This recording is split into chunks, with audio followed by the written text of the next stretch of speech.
안녕하세요. 골라TV 구독자 여러분, 박창민입니다. 내일장 뭐 살까를 통해 시장에서 급등락 나오고 있는 종목들, 이 종목 사야 될지 팔아야 될지 개인적인 투자 코멘트와 함께 포인트 전략까지 함께 고민을 하고 있죠. 자, 오늘 시장 코스피 대비 코스닥이 급락을 하는 모습이 나오고 있죠. 2차전지가 장 초반에 하락을 뒤로 하고 좀 일부 올라오는 모습이 나오고 있지만, 그동안 상승을 주도했던 바이오와 그리고 화장품을 중심으로 낙폭을 크게 키우는 모습이 포착이 되고 있습니다. 관련된 종목들 점검을 하면서요, 또 투자 전략 세워보도록 하겠습니다. 저는 가족여행 여름휴가 갔다가 오늘 새벽에 복귀를 했어요. 복귀해서 아침에 한국경제TV 개장방송 갔다 와서 바로 이제 사무실 출근을 했는데요. 또 시장은 그동안에 어느 정도 소강 국면이었죠. 급락이 나타났었고, 그리고 그 이후에 신용장고가 다시 한번 늘어나는 모습이 나타나면서 기술적 반등이 포착이 되기도 했었고, 그런 가운데 우리가 어떤 식으로 시장을 바라보고 또 현 시점 우리가 어떤 식으로 대응 전략을 가져가야 될지 고민이 깊어갈 수밖에 없습니다. 그런 부분을 구체적인 수치 데이터와 더불어서 하나하나 체크를 해보도록 할게요. 일단 코스피 보시면 아시겠지만 급락이 나타났어요. 하향 추세선 이탈한 이후에 급락이 세게 나왔었고, 장대 음봉 50% 윗선에서 되돌림이 나온 이후에 아직까지는 기술적 반등권에서 움직이고 있는 모습이죠. 2600선 전후 2400선까지 장중에 무너지기도 했었지만 2600까지 올라오는 부분은 상당히 고무적인 부분이지만, 이 부분이 완전히 V자 반등이라기보다는 일정 부분은 강진 이후에 나타날 수 있는 여진, 이런 부분이라고 우리가 좀 이해를 하고, 아직까지는 기술적 반등 구간에서 남아있는 여진 이런 것들도 생각을 해봐야 될 것 같습니다. 그러한 부분을 우리가 신용 잔고를 통해서 계속 점검을 하고 있죠, 아침마다. 코스닥도 코스피와 별반 다르진 않아요. 장대 음봉 50% 되돌림 나온 이후에 추세선 복귀하는 모습이 나타났었지만, 아직까지 역배열인 가운데 장기평선 혹은 기존의 고점 라인대 이런 부분을 돌파하는 모습은 아직까지 나오진 않았기 때문에 이젠 여기야 되겠죠. 830선이 아니라 이제는 장기평선과 기존 고점 돌파 라인이 814선 이 부분이기 때문에 돌파하기 전까지는 아직까지는 기술적 반등의 영역으로 보고 있습니다. 그러면서 제가 매일 아침 이 신용장고 계속 점검을 하고 있죠.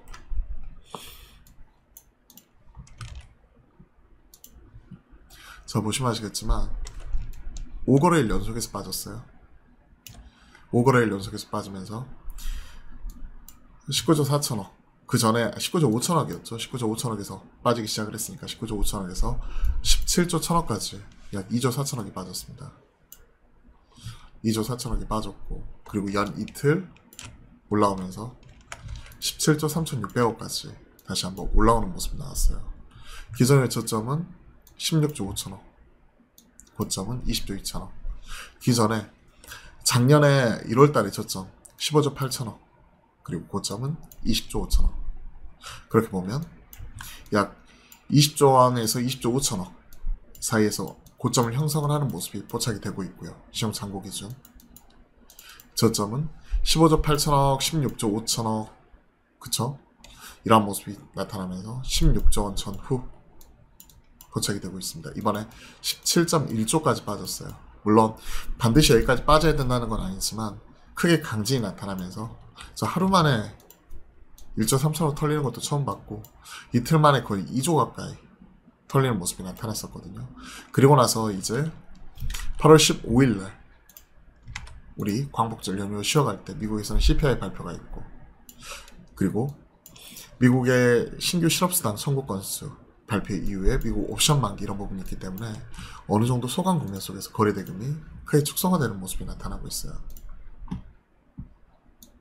지금 보시면 거래 대금 기준으로 코스피가 7.6조, 6.8조, 14조 원까지 줄어들었죠. 과거 시장에서 올라갈 때는 이게 한 25조 원 가까이, 둘 다 10조가 넘어갔으니까요. 나오다가 지금 15조 언더로 빠졌습니다. 좀 눈치 보기 양상이죠. 시험장고는 5거래일 연속에서 하락 이후에 2거래일 연속 상승, 아까 수치를 통해서 점검을 했고 17조 3,600억까지 올라왔습니다. 하지만 지금 보시면 아시겠지만 아직까지는 기술적 반등 영역에서 추세선 돌파한 이후에 바로 다시 깨지는 모습이 좀 포착이 되고 있고요. 코스피 별반 다르지 않고 추세선 전후, 즉 추세선까지의 기술적 반등 이후에 추세선 안착 여부가 중요하기 때문에 아직까지는 기술적 반등권이다라고 말씀을 드려본 거고요. 그리고 이러한 것들이 추세선, 즉 여러분들이 생각하시는 21선 안착한 이후에 전 지수저가 13평을 사용하기 때문에 약간의 기준은 좀 다를 수는 있겠죠. 안착한 이후에 시장은 상승을 주도하고 있는, 그리고 시장에서 이제 단순 되돌림이 반등이 아니라 되돌림이 나올 때 이 상승을 주도하고 있는 주도 섹터가 뭔지를 찾아야겠죠. 일단은 낙폭 과대 종목들 1차적으로 먼저 올라왔습니다. SK 하이닉스 7월 고점 대비 45%나 빠져버렸죠. 25만원 가까이 올라갔던 주가가 최근에 15만원, 그죠? 그럼 거의 10만원 빠졌으니까 이 부분 45%까지는 아니네요. 한 40% 정도 되겠네요. 25만원 가까이 올라갔던 주가 15만원까지 빠졌으면 약 10만원 빠진 거니까 25만원 기준으로 10만원이면 약 40% 정도 되는 거죠. 그리고 나서 올라오는 부분 아직까지는 낙폭 과대 종목, 그리고 대형주, 대장주, 하지만 보시면 아시겠지만 아직까지 역배열 구간에서 지금 움직이고 있는 모습. 추세선, 오늘의 종가 기준이 중요하겠네요. 돌파하는지, 하향 추세선, 이런 부분 체크하는 게 우선이 될 것 같고, 시장이 거래대금도 위축이 되었고 아직까지 기술적 반등에서 낙폭 과대주들을 먼저 돌렸으면 거래대금이 위축이 된 상황에서는 결국은 테마, 전기차 화재 방지 테마, 그리고 어제 시장에서의 특징은 국제유가 급등 4.2%나 급등, 중동의 지정학적 리스크, 이스라엘 이란 전면전, 이번 주 안에 전면전 나타날 수 있다. 24시간 이내에 관련된 침공이 나타날 수 있다. 이 부분이 지금 얘기가 나오고 있는 거죠. 이란이 이스라엘 침공 24시간 이내에 뭐 이런 부분 얘기가 나오고 있기 때문에 지금 지정학적 리스크 불거지게 되면 국제유가 급등을 하고, 국제유가 급등으로 인해 우리나라 SOL, 뭐 GS 이런 친구들도 올라오지만 테마로 지금 움직이고 있는 게 한국석유, 흥구석유 이런 친구들이죠. 보시면 아시겠지만 아침에 시초가 부분 갭 상승 이후에 살짝 뜬 이후에 바로 음봉으로 전환하면서 흐름은 이어지지만 갭 상승하는 날은 또 차익 실현도 가파르게 나오고 있는 모습이죠. 이쪽이 올라왔기 때문에 또 다른 한 축에서는 빅텍, 휴니드, 스페코, 퍼스텍 같은 중소형 방산주들, 하지만 보시면 아시겠지만 마찬가지 윗골이 달리고 음봉 전환하면서 차익 실현 세게 나오고, 차라리 사게 되면 현대 로템을 비롯해 하나 에어로스페이스나 LIS 넥스원, 한국 항공우주 이런 친구들이 잘 좀 더 유리합니다. 좀 차별화해가지고 따로 떼어놓고 봐야 될 것 같고요. 그리고 2차 전지주 이런 쪽 같은 경우가 정부에서 이제 정책 관련이죠. 배터리 앞에서 점검했다시피 전기차 화재 방지 테마 이런 부분이 나오고 있는데요. 결국은 정부에서는 어제는 환경부에서 전기차 화재 대응을 위한 관계부처 회의 개최했고, 오늘은 국무총리가 주관하는 차관급 회의가 지금 예정이 되어 있죠. 그러면서 이제 종합대책을 내달 발표하게 되는데, 그와 관련된 흐름은 좀 더 이어갈 수 있겠지만 마찬가지 관련된 종목들이 올라오게 되면 잘 팔아야 될 것 같습니다. 아모그린텍을 비롯해서 신진 SM, 한컴 라이프케어, IM 뭐 이런 친구들인데, 아모그린텍 이런 친구들도 보시면 아시겠지만 아침에 윗골이 세게 달린 이후에 차익시장 가파르게 나오고 음봉으로 전환되진 않았지만 지금 현재 시초가 부분에서 왔다 갔다 하는 모습이 나오고 있고요. 신진 SM 마찬가지 윗골이 세게 달리는 모습, 상한가까지 갔다가 15%니까 고가에 물리신 분은 하루만의 변동성이 상당하죠. 지금 그렇기 때문에 시장이 이렇게 크게 눈치보기 양상이 나오고 있을 때 테마로 수급이 쏠리더라. 테마로 수급이 쏠릴 때 화재 방지 이런 친구들이 올라오는데, 올라오면 그냥 분할로 팔아가자.